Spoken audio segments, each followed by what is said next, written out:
Should you study a complex poker strategy with many different sizes, or should you use a simplified strategy that's easier to learn? In today's lecture, I'm going to go over the trade-offs between complexity and simplicity, and I'm going to show you how you can get the most value from your study time.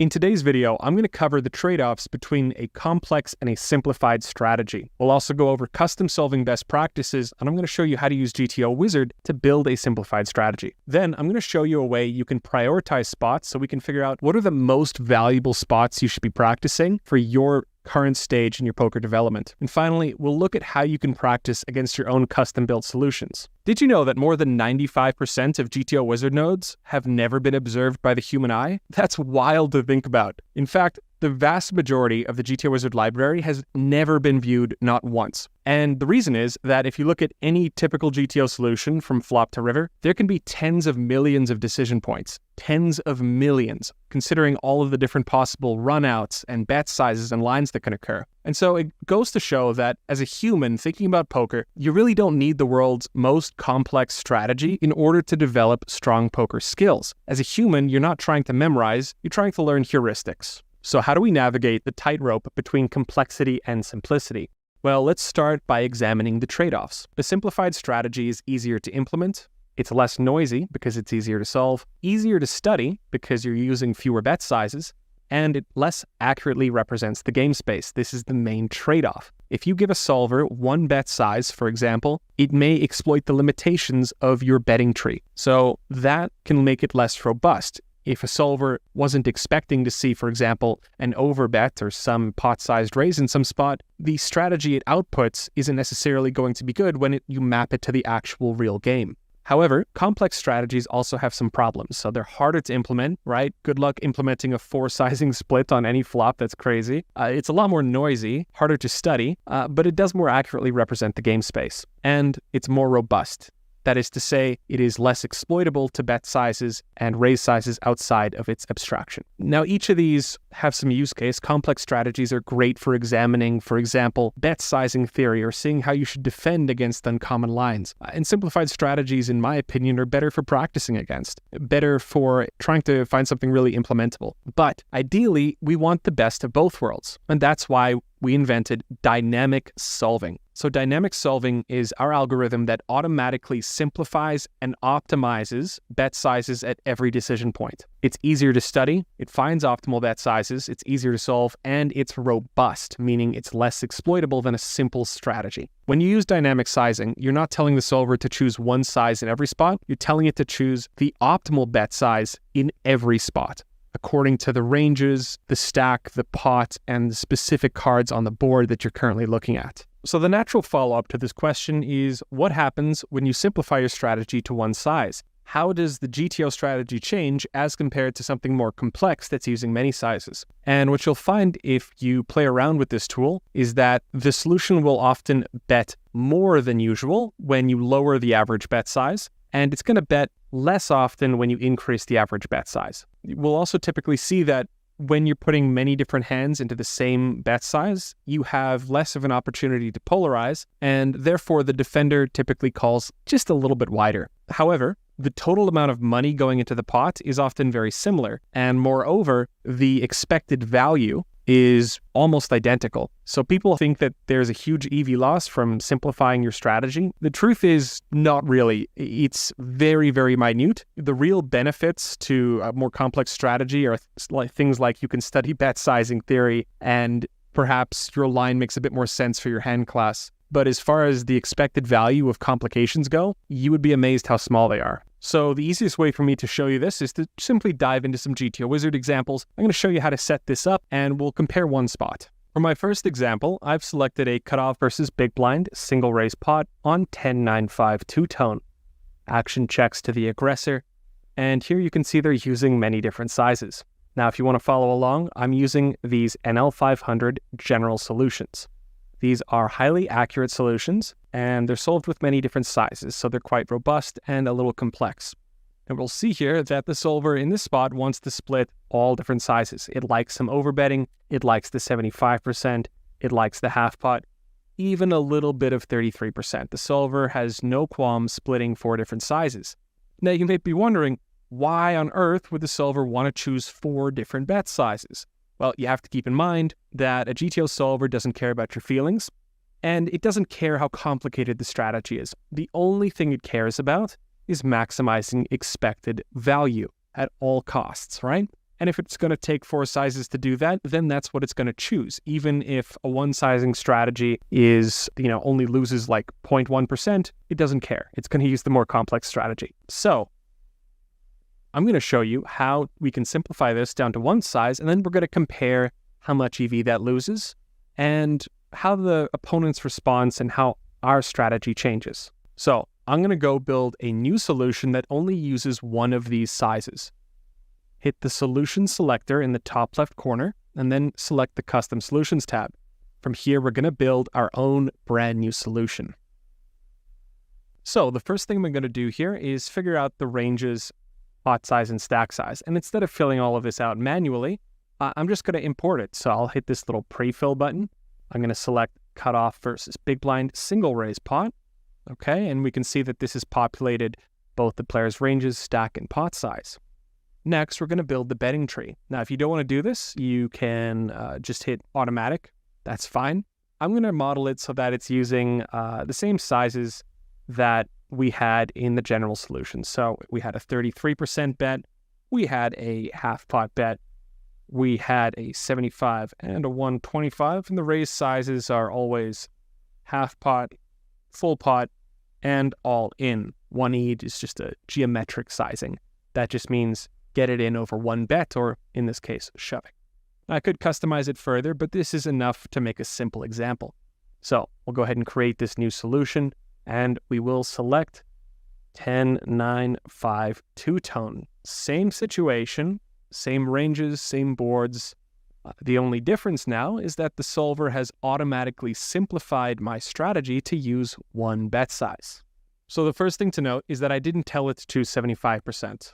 The dynamic sizing algorithm says, here are 4 or 5 or 6 different sizes to choose from. Choose me the size that makes the most money. And in this case, on this board, given these ranges, that happens to be about 75% pot.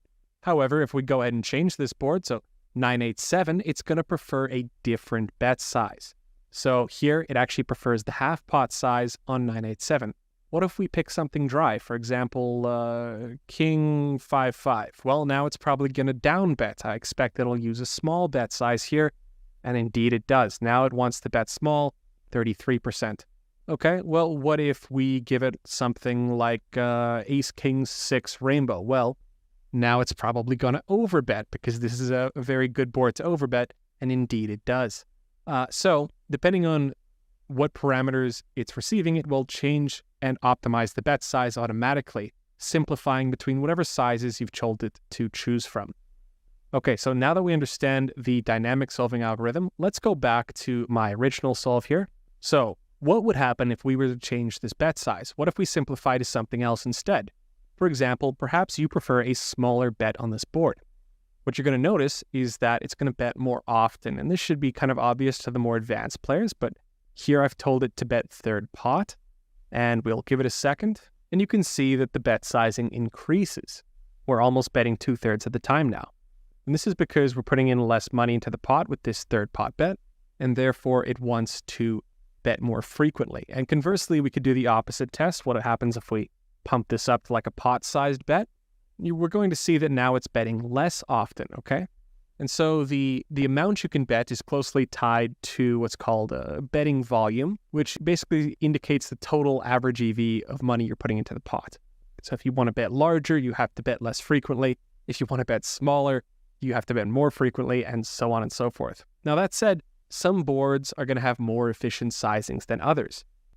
So for example, if I change this to like something like King 4-4, what ends up happening is that it wants to use a very small size, and a larger size just isn't going to be super efficient here. So, for example, here's bet 61% for a small size. If I put this up to like a pot-sized bet, we're going to find that it can't bet very often at all. Here, it's only betting 22% of the time. This is a very inefficient sizing, given how polarized big blind's range is. Big blind's range is mostly going to be nuts or air at this point. And in fact, we're betting so little that they even are going to start to develop a donking strategy. Conversely, if we change this to something that prefers an overbet, like ace king 6 again, you can see that the default GTO strategy is to overbet, bet 125% pot here. Now, what happens if we were to give it a small size? I know a lot of players like to just range bet these boards for a small size. Well, we're going to find that it's just going to range bet, right? This is such an advantageous board that you can just bet super wide. This is a playable strategy. You're not going to get as much money with your nutted hands, for example, but it's still a playable strategy. And so overall, the goal is to put in approximately the same amount of money overall. Now, I'm going to change this back to my original solution. And here we're going to compare this strategy against the general solution. So first thing we'll notice is that it's betting a little bit less often compared to the general solution. Here we can see the original pre-sold solution, which used many different sizes, and it's only checking 44% of the time. If we simplify that, we can see it's betting 55% of the time. And in our simplified case, it's betting less often. And this is because, again, we've increased the amount of money we're putting into the pot with this one bet size. So it's going to bet a little less frequently, but it's pretty close to optimal. Next, I'm going to show you how to compare EV properly in GTO Wizard. So the way to do this is to select the Ranges tab. And this is a really important step. Always select the root node. That is to say, the very first decision point in the solution. And the reason for this is that the ranges can change if you change the bet sizings. And so it's best practice to always compare at the root. Over here, we see the expected value of both players, 1.88 for big blind, 3.22 for the cutoff. And these numbers in white here, this is the EV as a percentage of the pot. So cutoff's expected value is 3.22 big blinds. All right, let's go ahead and just write that down. So simplified strategy wins 3.22 big blinds. Now, let's see what happens if I amend cutoff strategy. I'm going to give them small size, a medium size, a larger size, some overbet, and you know what? Let's go ahead and just give them an all-in as well. How will that change the expected value?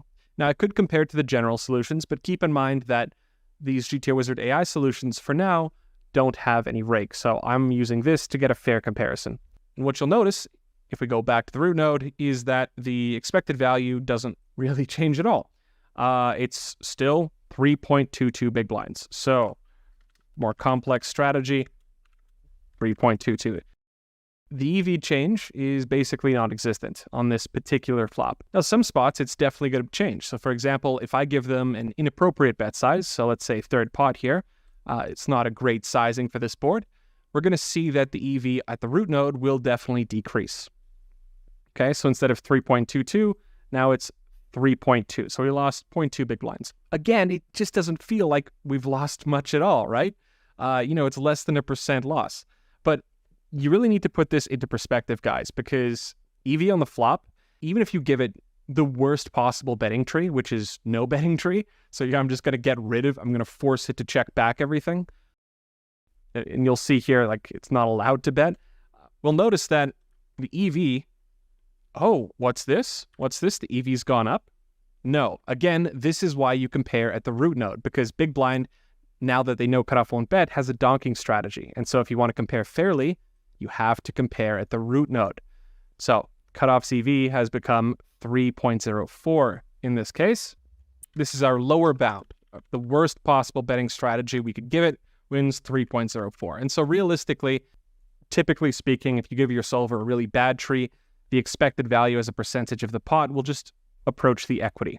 And if you're doing this on earlier streets like a flop, it can always make up for that on turn and river. It can kind of compensate for whatever terrible betting tree you've given it by, betting more on later streets, for example.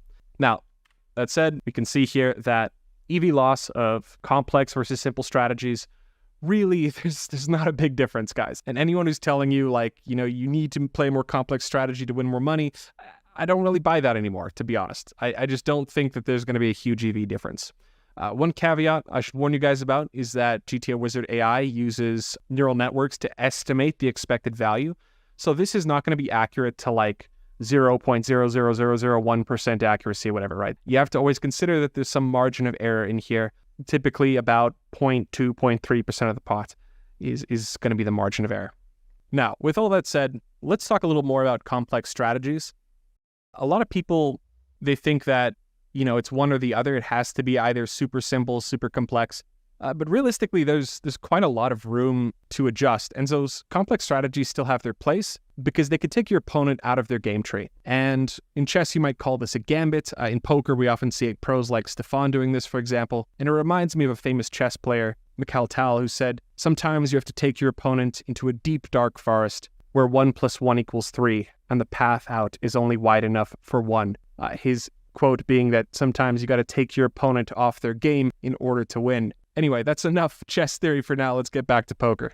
So something I've done to try and double check this is graph the expected value of just a ton of different boards and spots here, depending on what size we chose. And in this case, we can see that, 25%,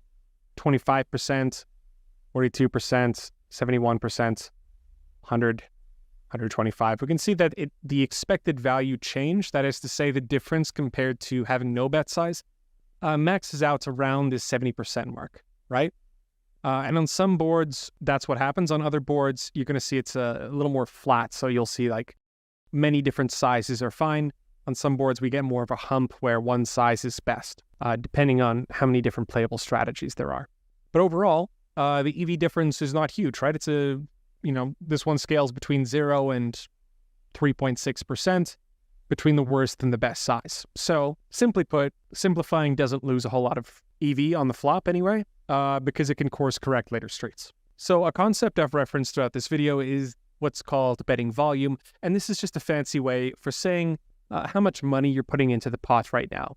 You might as well just call it average bet size. It means the same thing. So the way you quantify this is to take the sum of the sizes times the frequencies. That means bet size 1 times frequency 1 plus bet size 2 times frequency 2, and so on, until you get some average bet size. Now, if we do that with our original strategies we're looking at, this is the general solution, which had a more complex strategy, 4 different bet sizes, 4 different frequencies. Here I'm showing it in big blinds rather than percentage of pot, just for clarity. Works out to 2 big blinds. So in this case, we were betting on average between all 4 of these sizes, 2 big blinds into a 5.1 big blind pot.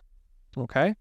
Now, let's go take a look at the simplified strategy. Well, again, here we can see 3.8 big blinds times 51.7%, and that works out to about 2 big blinds. Again, it is a very small difference here, but essentially the solver is going to try and fight to use approximately the same betting volume.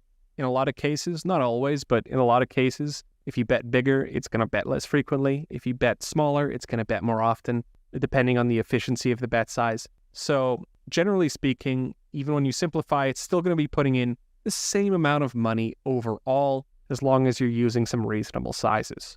So going back, we answered all of these questions already. We can see that how often we bet is largely dependent on whether or not we're sizing up or down, and it's going to try and make it so it's a similar betting volume overall. And we saw that simplifying, well, on the flop especially, doesn't lose much EV at all. So the reason to play a more complex strategy is not to make more money. Let's just admit that right off the bat. The theoretical gain from a complex strategy is, well, basically below the margin that we can accurately measure EV. All right, it's that small. So the reason to play a more complex strategy has to do with things like bet sizing theory, has to do with whether or not you want to take your opponent off their game, whether you think you can exploit some sort of bet sizing elasticity tendency of theirs, or if you just like to mix it up, right? What is not a real argument is saying that you play a more complex strategy because it's higher EV, because frankly, it's just not really much higher EV, okay? So let's move on to another test that we can do, and this is something we did to benchmark our dynamic solving algorithm. And to do this,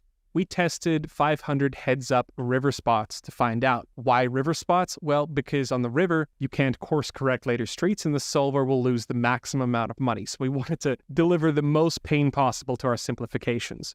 Really just punish it as hard as possible. As it turns out, compared to playing a very complex strategy on the river, our dynamic solving algorithm loses about 0.3% pot as compared to playing a very complex strategy with like 6 or 7 different sizes. And we also tested against the single best size. So that is to say, our dynamic algorithm tried to find the best size, and then we solved all the sizes manually and compared. Turns out, also barely losing an EV, so it's a pretty accurate algorithm. So my point is simply that dynamic solving by itself is pretty accurate as far as it goes. It's not going to lose much EV compared to playing any other one-size strategy. And compared to playing some impossibly complex strategy that you have no chance of implementing, it loses maybe a third of the pot. So simplifying down to one size really doesn't lose much EV on the flop and even on the river. If you want to learn more about these benchmarks, we have an article. I'll link that in the description. Something else I want to show you guys is what is the optimal bet size. So we didn't just compare the dynamic sizing algorithm. We also tried to find the best possible bet size on the river if you're going to simplify to one size. And so what we did is we measured the EV loss of playing, for example, a half pot bet in every single spot compared to the more complex strategy. So out of position, we can see that out of position prefers about a half pot bet. This had the lowest median loss rate of about 0.39. So if you're going to simplify to one size out of position on the river, about a half pot bet should do it. In position preferred a larger size. So we can see the size that lost the least was about 75%. Now that said, there are some boards that really wanted to go pot or a little bit bigger. But if you're going to go one size everywhere, 75% to 100% in position on the river is the way to go. And I'll be honest, I was a little surprised to see how little simplifying to one size loses.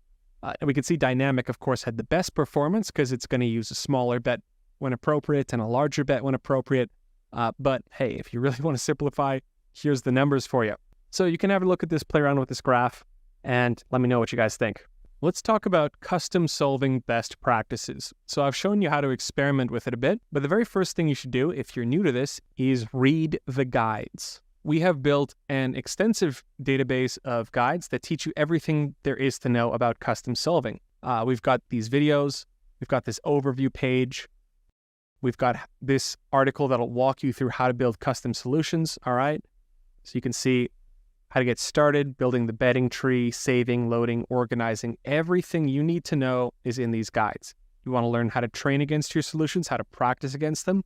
We have a guide for that as well, right here. How to train against custom solutions, okay?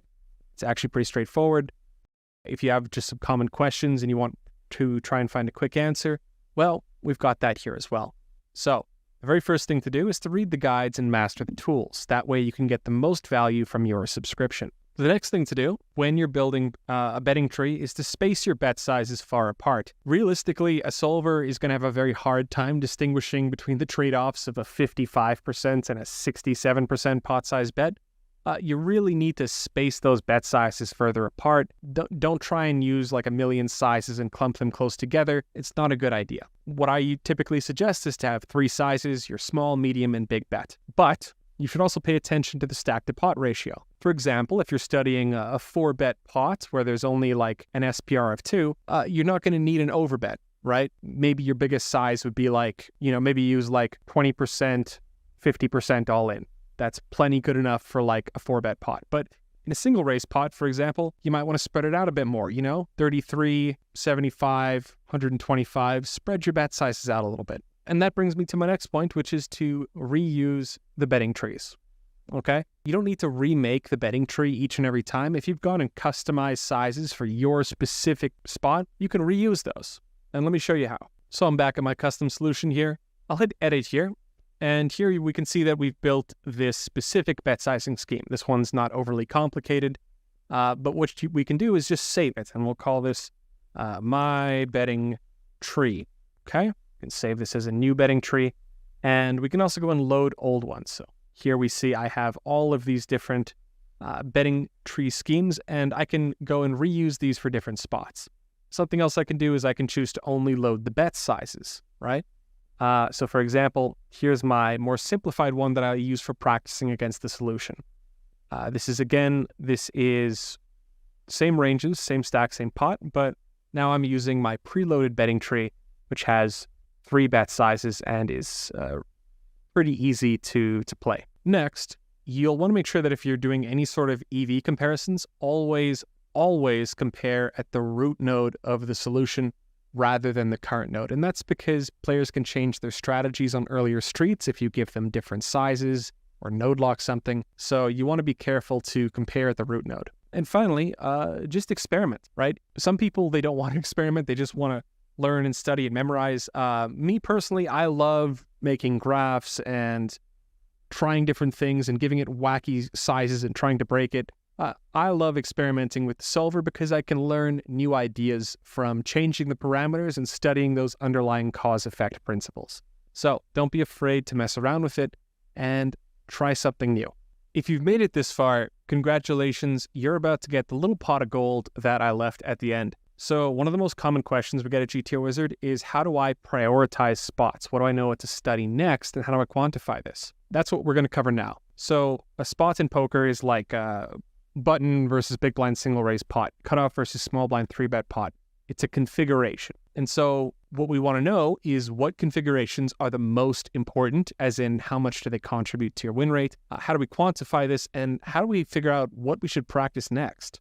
So I spent some time trying to quantify this. Now, what most coaches and stables are doing is they're calculating a sort of spot EV, which is to say how often does the spot occur multiplied by how big the starting pot is. So we're going to do just that. Let's figure out what configurations are the most valuable and how we can figure out what you should be practicing next. So let me show you what I've done. I have looked at 42 different configurations, starting from button versus big blind single raise pot, all the way down to some of these 3-bet, 4-bet pots. And I've used special software to calculate the frequency that each of these spots occur, accounting for card removal and bunching effect and all of that. And then we know the starting pot size, and we can calculate the expected value of that spot. So for example, a button versus big blind pot, single raise pot, occurs about 5% of the time in a GTO 6 max game, and I'm using an L500 rake structure with GTO sizes here. That means that this spot contributes significantly to our win rate because it occurs very frequently. But we'll also see, for example, a button versus small blind single raise pot occurs infrequently. It's not very common, but because the pot is much bigger, it has a larger impact on our win rate, which we can see down here. And so this EV column is basically just frequency times the pot size, and that tells us how important different spots are to practice. If we sort this from A to Z, we'll see that most of these single raise pots, these are going to be the most important, followed by some of these 3-bet and 4-bet pots.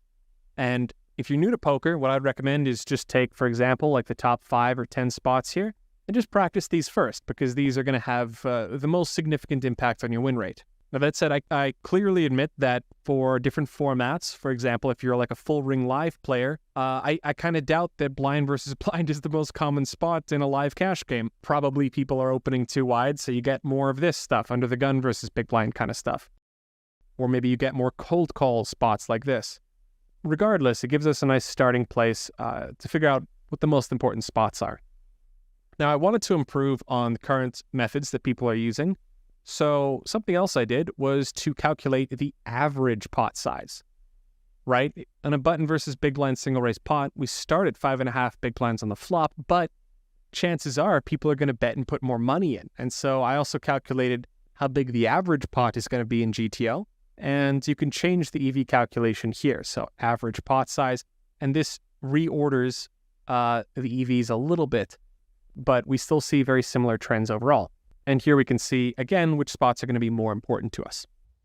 Now, I wanted to take it a step further because, sure, maybe we know like the top 5, 10 most important spots, but what if you want to practice certain spots? What if you spend a lot of time practicing, for example, single raise pots, and so you're getting a decent score there in our practice mode, and this is just the GTO Wizard score, so you can create like a drill for these single raise pots and type in your score. Then what we're going to see is that there's a practice priority column. And this indicates what you should practice next. The way this one works is it looks at your GTO Wizard score and it says, okay, how much EV can we gain from practicing this spot next? The way this works is by taking 1 minus your GTO Wizard score and then raising that to some power. In this case, I've chosen 3. And this just kind of reflects the fact that it's much easier to go from 70 to 80 than it is to go from 80 to 90 or from 90 to 95. So it respects the fact that spots you're doing worse in, like for example, if I put in like an atrocious score in these 4-bet pots, let's say 50% or 50%, it's going to say, no, you really ought to practice this next. Even though it's uncommon, you can easily up your score here and gain a lot of win rate, right? And so you can adjust this parameter. I recommend a value between 2 and 4. And this just basically determines how much it's going to weigh your current GTO Wizard score and how much that should affect your practice priority. So let's put that up to 70. Let's say, for example, that, okay, we know we're doing pretty good in single raise pots. What should we practice next? Okay, well, let me sort the practice priority, and okay, we should do some button versus blind 3-bet pot stuff. So let's say we practice that a bit and we bump our score up to, let's say, 80 and 82%. Okay, now these are looking pretty good. What should we do next? Well, again, I'm just going to sort this table and okay, so now it's time for some cut off versus button 3-bet pot stuff. So we keep going like that, slowly upping our score and improving one step at a time. And again, the goal of all of this is to just know where you should focus your attention next and how you can get the most value for your training time. So that way you're not practicing spots that are going to add very little to your win rate. You're practicing spots that are more important. Now, something else I wanted to do here was to look at the aggregated stats. So I've grouped these in 3 different ways. On the left-hand side here, what we see is pre-flop aggressor in position 3-bet pot, or pre-flop aggressor out of position 3-bet pot, so on and so forth. And we can see this is just the expected value that single raise pots, by far, in position single raise pots is going to add the most to your win rate, followed only by out of position. So this includes blind versus blind and some cold call spots, and then followed by some 3-bet pots. Next, I wanted to look at the, just 3-bet pots, 4-bet pots, and single raise pots. Now, you may be tempted to think that, it's all single raise pots, but the fact is that single raise pots add a lot to your EV, but so do 3-bet pots. There's more 3-bet pots in total. So if we go take a look at the data, we can see that there's a whole lot of red stuff here, 3-bet pots. There many more of them exist than single raise pots. So they account for almost as much EV as single raise pots. And then 4-bet pots are basically not as important. Lastly, I categorized EV by position. Now, this isn't win rate by position. This is the size of the pot times the frequency. So if you're going to get really, really good at one position in particular, I'd recommend it be the big blind. And this kind of makes sense because this is where the majority of your losses should come from trying to defend your blind, being forced to put in money. And the rest of it just kind of follows what you might expect. Button next, small blind after that, and so on. And so you can use this to get a sense of the overall group stats. I'll make a copy of the spreadsheet and put it in the description. Again, if you want to play around with it, please do not request access. I'm not going to give it to you guys. Select File, Make a Copy. File, Make a Copy. Don't try and request access. Thank you very much. Okay, so to wrap up this, the way you quantify the value of spots is to take frequency times the pot size times some performance metric that tells you what you should practice next. And the idea is very simple. We're going to measure the performance of different spots and practice until you slowly improve.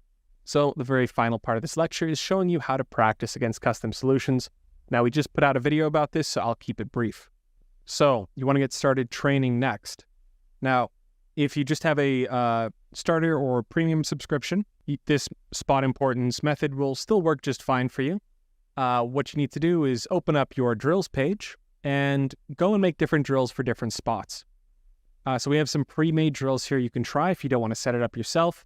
But you can also customize your drills. So for example, this is a button versus cutoff 3-bet pot test that I made using the dynamic algorithm. And there's my GTO Wizard score after 50 hands. Not a fantastic score. I will say that I find the dynamic algorithm is a little more punishing than the one where it just mixes every size and lets you get away with weird lines. When you're simplifying to one size, not quite so forgiving. However, it's very good practice. But if you want to test something a little more broad, you can do that as well. And you can always find your GTO Wizard score in these tables here. Just select your format, your drill, and practice it that way. Now, to make your own new drill, what we're going to do is we're going to create a new drill here. So first of all, we'll select our solution. Let me change that over to cache. And so if you're practicing pre-made solutions, of course, you just want to select one of these, but I want to show you how to make custom training solutions. So we're going to go ahead and set up a new solution, and let's go and pre-fill some spots. So let's say it's going to be a hijack versus cutoff 3-bet pot. All right, it's filled in the ranges, it's filled in the stack and the pot size. And let me go and we could use automatic trees. That's fine if you want to do that. I have my own dynamic bet sizing tree that I want to use for these types of spots. So let me go and find something that's good for a 3-bet pot. And this one will work great. So these ones have 25, 50, 75. And so 3-bet sizes, 3 raise sizes at each decision point. These are my optimized sizes for a 3-bet pot. These are the sizes I choose to practice. Okay? You can choose your own sizes. Make it as simple or as complicated as you want. I'm going to go ahead and create a new solution. All right. And let's go ahead and just give it a name. So I'm going to save this. I'm going to call this, what is this? Hijack versus cutoff 3-bet pot. Okay. Save. And you know what? Let's go ahead and just limit the session to 50 hands. We'll save it again. Hijack versus cutoff 3-bet pot, 50 hands. Sure. All right. And so we're going to go ahead and find that drill. Just a sec. And here's my new drill. You can see I've given it a little new drill tag so I can find it easily because I have many different drills. But from here, we can just simply practice it. We'll just hit start training. And just like that, we are diving into a practice session with our dynamic sizing tree just the way we want it. And what do you know? We flop top set. Let's check to the aggressor. They lead out. We'll go ahead and slow play this one. Check. They bet again. Oh, beautiful. We're just going to slow play. No need to rush. Check. All in. Oh, wonderful, wonderful. And we take it down. So some tips and tricks for practicing against custom solutions.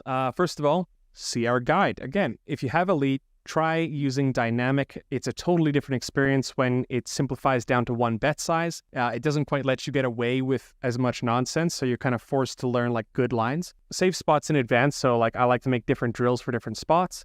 And something else you can try if you're lazy like me is to kind of merge the ranges in some spots. So for example, I don't want to practice like, low jack versus hijack and low jack versus cutoff and hijack versus cutoff. I just kind of all simplify this to early position versus middle position 3-bet pot. And so what I do is I just kind of average the ranges out a bit. And that just means I have less things to practice, and they're strategically similar enough that I don't care enough to learn the difference. But if you want something more nuanced, you do you. I'm just being a little lazy.